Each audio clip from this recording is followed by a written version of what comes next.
So I resigned, and for the next 12 years I was a full-time writer. I wrote poetry, but I also wrote criticism. I became a music reviewer. I was one of the American commentators on the BBC. So you made a living at being a freelance writer, which of course is a hard thing to do. And so I did anthologies, wrote criticism, did radio, wrote poetry, began writing for music. I did 2 opera libretti and things like that. And I gradually became really quite successful at it and quite totally engaged in this. And then I got drafted into the NEA. To run the public agency, which has been, the funny thing is I was always able to write while I was in business, but being chairman of the National Endowment for the Arts, I work 7 days a week. So you have not been able to write? Tiny bit. Well, it's interesting. I've read that you call yourself a contrarian, and I mean, if I look at your career, it looks like you're looking at what the established dogma is, and you are not accepting it, or you're questioning it.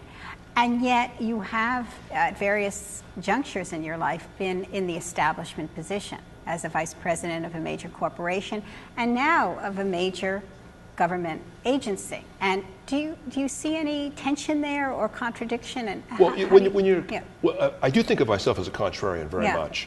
But when you're contrarian, it doesn't mean you disagree with everything. Okay. What it usually means is that you look at what people think is right. And you say, I agree with that, but not that. And so you take, in a sense, you pick your battles. You take something and you try to change it. I mean, for example, it seemed to me, now I write in form, but I also write in free verse. Yeah.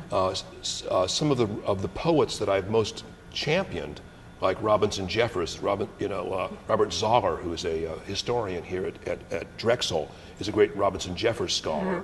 And Jeffers wrote primarily in a kind of very controlled free verse. And I don't believe that a poet should write in free verse or meter. What I believe is that a poet should have the freedom to write in whatever form the poem suggests, from free to formal. But during the 70s, it was not allowed to write in form. You were attacked if you wrote in form. So that irked me. And that's true at the writing programs, the major writing programs. It was looked askance at. There were magazines that had as their official policy, you'd love this is a direct quote, no rhyme or pornography. So they were more or less on the same level. And so it seemed to me that was a battle worth having. I mean, and so what I'm trying to do is I've tried in a funny way to make American literature more inclusive, more diverse, by challenging some of the pieties. And that tends to rile some people. Okay, well put. And I will say as a teacher that invariably students do like a poem with rhyme. They just like it. Well, the thing is that, I mean, one of the odd things is when I was in graduate school, I was told that you shouldn't write in rhyme and meter because it was elitist and undemocratic. And I kind of said, well, gee, the average people I know actually like it more. It seems to me that it is not elitist and it's quite populist. But I think I think people love in art. I think it's an archaic view. I mean, sort of Whitman was going against it, but we're now so much further along that it's taken on a different kind of political coloration. Well, the funny thing is that what I couldn't see is that since all popular music is in rhyme, why is it? It seems to me it's actually more populist to write in rhyme rather than less elitist. I mean, and free verse poses certain technical challenges for the poet, as does formal verse. But for me, it's basically, I like to write to write in every possible style, because each style has a certain effect that it gives you, and if you do it well, you can bring something off that's really quite sensational, I think. Okay. I think that's eloquently expressed. And I guess this is sort of extending the same discussion. You wrote an essay in 1991 in the Atlantic Monthly magazine called Can Poetry Matter? And that did spark debate. Will you acknowledge that? Yeah, it was absolutely. Controversial, and it was, I mean, in a way, very good for poetry, I think. Yeah, that article generated more mail to the Atlantic Monthly than any article on any subject in the entire history of the magazine. Is that true? Now, the interesting thing, though, is that the responses fell into one of three categories: positive, negative, and incomprehensible.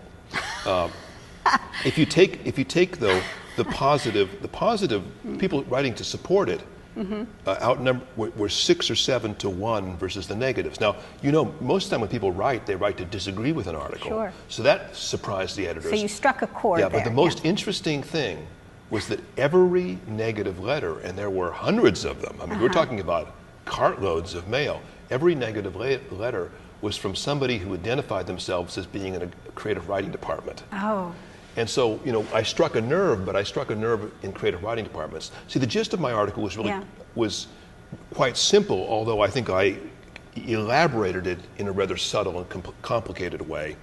It was that we had a kind of paradox in American culture. Never in the history of humanity had so many people been paid to profess poetry. People that were teaching poetry, teaching creative writing. And yet, probably never in the history of humanity did we have a society in which poetry was valued less by the average educated citizen. And it seemed to me that maybe, just maybe, there was a connection between these two facts. And if you explored it, you began to see that there indeed was. And that bothered a lot of people. Because there was a certain vested interest in writing for a closed circle? Yeah, and actually I think I don't think it's confined to poetry. I think it's true of literary criticism, certainly, and even literature itself to some extent. Well, I think one of the bad legacies of the 20th century is that we created all these intellectual subcultures in history, in literature, in science, in social sciences, where the people got very good at talking to each other, professional conferences, professional journals, and got worse and worse at talking to other people. Right. And so we have this situation in our society that I'm very concerned about, in which our intellectuals and our artists are kind of locked into subcultures, and the kind of intelligence and energy and imagination they have doesn't spill over into the rest of society enough. I think one of the necessary works of the 21st century is to reopen these broad conversations in our society and make parts of our society talk to one another that don't normally converse. Yeah, and that has certainly, the notion of the public intellectual, do you think that we're moving back into that area? Who would you say constitutes our public intellectuals right now? Can you actually name someone? I think we do have some public intellectuals. You can take people, I think a local Philadelphia girl, Camille Paglia, is a public intellectual. She's been quiet lately. And you can see people that are academics, like Harold Bloom doing this. When I left General Foods, I had a chance to go into academia, but I felt that my role was to be a public intellectual, to try to write without condescension for a mixed audience, to people that are basically. My audience is the intelligent, the alert, and the curious, wherever they find themselves in society. And it's interesting is when you address them, they're eager to listen. Somebody who's been really quite good at this has been Garrison Keillor. Garrison Keillor reads a poem every day on Writer's Almanac. Now, it's not a lot of poems, it's one poem. He doesn't have a poetry reading, he reads a single poem. And he gets, I think, 5-6 million people listening to that poem. And I think that's a kind of, it seems quite modest, but it's also quite visionary.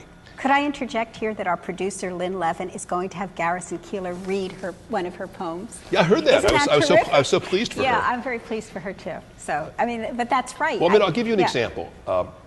My sister paid her way through college. She's 20 years younger than me, in ROTC. She was on an aircraft carrier in the middle of the Indian Ocean. And this guy comes up to her and says, "Do you have a brother who's a poet?" And she says, "Yeah." He goes, "Oh, okay." Then about 10 minutes later, somebody else says, "You have a brother who's a poet?"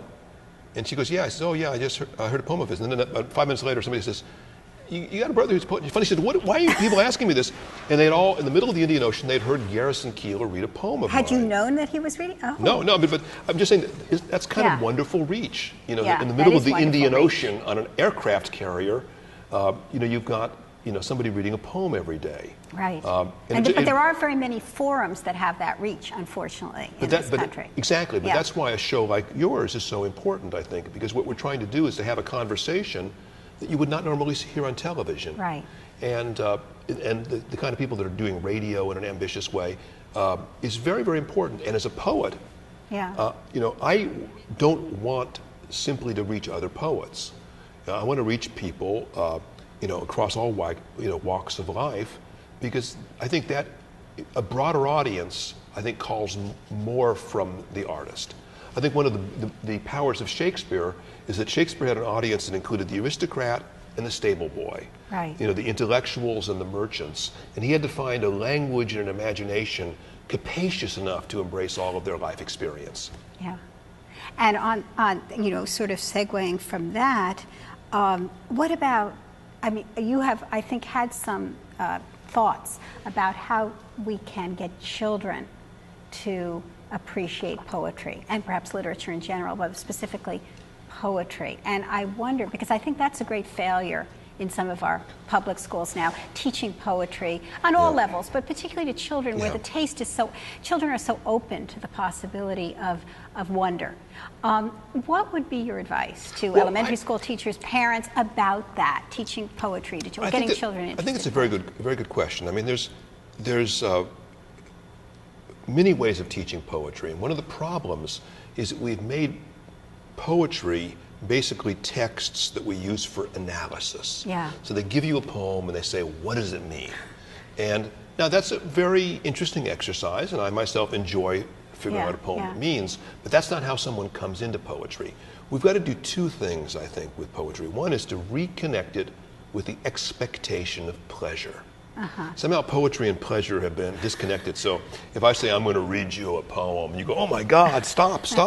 And then the second thing is you've got these kids and they've got tremendous performative energy. Yeah. You know, in fact, the rowdiest kind of fidgetiest kids in class, if you got them to memorize and recite a poem, suddenly they find that they're good at it. And they could channel some of that energy. And I found that as a teacher, sometimes your problem kid becomes a star when you bring performance, recitation into it. Because they like to show off, they want attention. Right. And sometimes they're not good at analysis. So once again, I think that you need to teach poetry in a greater variety of ways. And I would say, first is to just give people the experience of the pleasure of poetry. It's hearing marvelous, accessible poems read to them, probably by their teacher, by actors or whatever. Secondly, is to get them to try to perform and get them up out of their seats and doing it. Then maybe they can analyze them. Right. Because they've had the experience of hearing them, they have the experience of performing them, and then once they've got that, they should start writing them. They should emulate and create. Yeah. And I think those are the four building blocks, and right now most of it, unfortunately, is focused on analysis. And I think that's the hardest to do, and it has the narrowest constituency. And it does, I think, for students in middle school and high school, has a tendency to turn them off unless it's supervised by a really master teacher. Yeah. I had a working class mother, but she knew lots and lots of poems by heart. And so she would suddenly say, it was many and many a year ago in that kingdom by the sea that a maiden there lived whom you may know by the name of Annabel Lee. And that maiden she lived with no other thought than to love and be loved by me. She was a child and I was a child in that kingdom by the sea, and we loved with a love that was more than a love, I and my Annabel Lee. And it's that spell that got me to love poetry. Yeah, and having your mother recite it to you spontaneously. Have it part of your everyday life. Or, she would quote Ogden Nash, when called by a panther, don't anther.